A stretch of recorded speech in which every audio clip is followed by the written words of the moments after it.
Going to ask in our next question, there's been a noticeable increase in neighborhood litter across Canada. Um, will you hold the producers of the litter accountable or reintroduce the Do Not Be a Litter Bug campaign?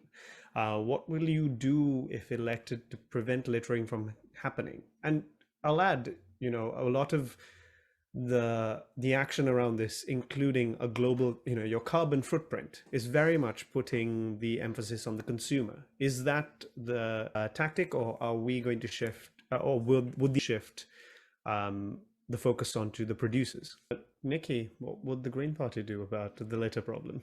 Well, I also agree with you that that we do live in a consumer society, and I also agree with you that municipally we have a recycling system that simply doesn't work. Anyone who's lived here for any length of time knows that the stuff we put in the blue bin and the stuff we put in the green bin goes into the same bucket in the back of the van. And so we have a recycling system that is all showbiz and no substance here in Toronto. So I'm fully in agreement that maybe we should have a recycling system that works, and maybe we should hold, for example, local businesses and fast food restaurants responsible for the materials they serve their food products in, which constitutes much of the local litter.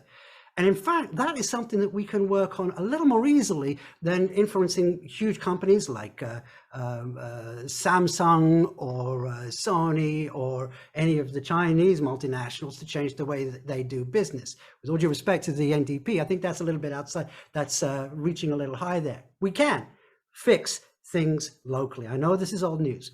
We can demand that local fast food chains use materials that is automatically, doesn't need to be put, that can be composted or indeed recycled. Right now, they don't. As to the littering right now, it's a manifestation, in my opinion, of a symptom, a lack of pride, a lack of caring. You know, one of the symptoms of depression and mental health is that one stops taking care of oneself. I think most people have suffered through difficult times, and you can see that there's that lack of care creeps in. I see that in York Southwestern.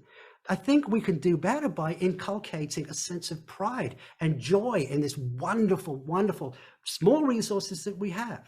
I think that we can encourage young people, old people, traditionally disenfranchised people, to participate as friends of that tiny bit of green space that is right next to them. An allotment, if you will, a part of their own, an extension of their own garden. Our public spaces are our living rooms, and the parks are our gardens. If you live like I do in an apartment building, you treasure these as an extension of your own garden. I know that this is not Pollyanna stuff. I've seen this work, where you get people engaged, like the amazing people at the Friends of Smythe Park. Get them engaged. Wonderful things happens.